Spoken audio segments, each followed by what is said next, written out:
Pernahkah kamu bertanya, dari mana asalnya susu yang kamu minum setiap hari?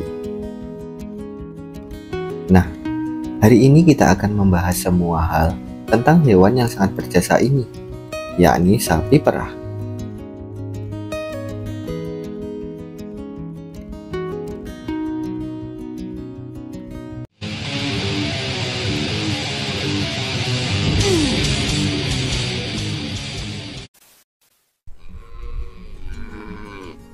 Sapi perah adalah jenis sapi yang dipelihara khusus untuk menghasilkan susu. Berbeda dari sapi potong yang diternakkan untuk diambil dagingnya.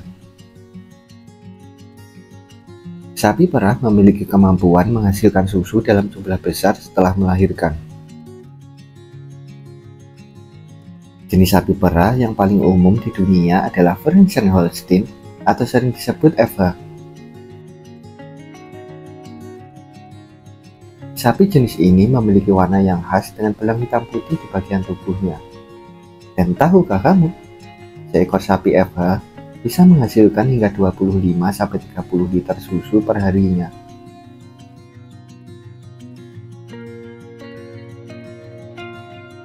Sapi perah sudah dikenal manusia sejak ribuan tahun yang lalu.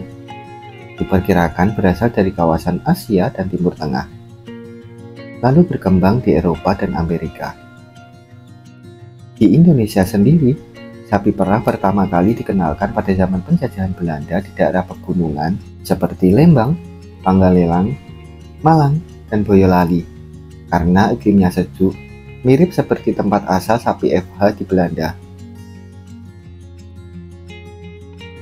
Proses beternak sapi perah dimulai dari lahirnya seekor anak sapi atau pedetan. Hal pertama yang harus dilakukan peternak setelah pedetan lahir adalah pemberian kolostrum. Kolostrum adalah susu pertama dari induknya yang berwarna kuning dan kental. Di dalam kolostrum mengandung antibodi penting untuk kekebalan tubuh dan juga penangkal virus alami sejak sapi dilahirkan hingga akhir hidup mereka. Setelah itu, pedet dirawat secara intensif, diberikan susu tambahan, dan belajar makan rumput atau konsentrat saat usia bertambah.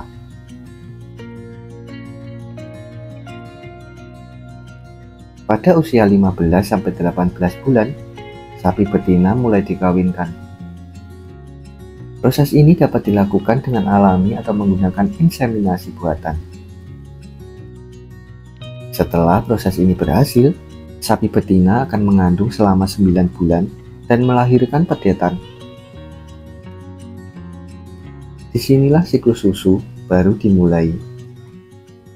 Untuk menghasilkan susu sapi yang banyak dan berkualitas, sapi betina harus melahirkan dulu. Itulah sebabnya sapi perah selalu masuk dalam siklus kawin, hamil, melahirkan, dan menghasilkan susu. Setelah proses melahirkan berhasil, sapi betina bisa diperah selama 8 hingga 10 bulan sebelum masuk masa kering kandang, yaitu masa istirahat dari pemerahan sebelum melahirkan lagi. Sapi dewasa yang sehat biasanya akan diperah 2 kali sehari, yakni pagi dan sore hari. Saat ini, proses pemerahan susu sapi memiliki 2 metode perah. Di peternakan modern, digunakan mesin pemerah susu otomatis yang higienis, cepat, dan tidak menyakiti sapi. Sedangkan dalam peternakan tradisional, masih menggunakan sistem manual yang lebih lama, namun dengan tujuan yang sama. Setelah semuanya selesai, susu sapi langsung disaring dan masuk ke tangki pendingin yang tersedia di dalam pabrik atau koperasi desa sebagai pengumpul pertama hasil panen warga. Hal ini dikarenakan susu sapi sangat mudah terkontaminasi bakteri jika dibiarkan terlalu lama pada suhu ruang. Sapi perah juga harus dijaga kebersihan dan kenyamanan kandangnya. Mereka harus cukup makan, minum, dan tidak stres agar produksi susunya tetap optimal.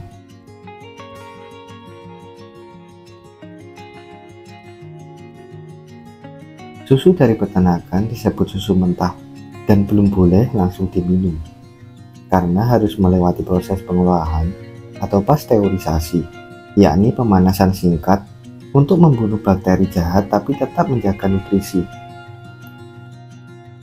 Setelah itu, susu bisa diolah menjadi berbagai produk seperti susu cair UHT dan pasteurisasi, susu bubuk, yogurt, keju, mentega, krim, hingga es krim lezat favorit kita. Susu sapi juga kaya akan protein, kalsium, vitamin D, dan B12 yang sangat penting untuk pertumbuhan tulang, kekuatan otot, dan menjaga sistem imun dalam tubuh.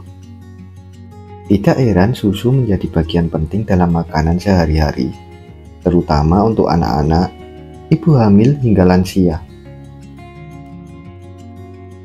Peternak sapi perah adalah pahlawan pangan yang bekerja setiap hari tanpa libur. Mereka memerah sapi, memberi makan, menjaga kebersihan kandang, hingga mencatat produksi. Namun, mereka juga menghadapi tantangan yang sangat sulit, yakni dari harga pakan, vitamin dan obat-obatan yang naik, cuaca yang tidak menentu, serta harga susu yang fluktuatif. Karena itu, dukungan konsumen dan pemerintah sangat penting agar industri susu tetap berkembang di Indonesia. Terima kasih sudah menyimak video ini sampai selesai. Jumpa kembali pada video-video kami selanjutnya. Terima kasih dan bye-bye.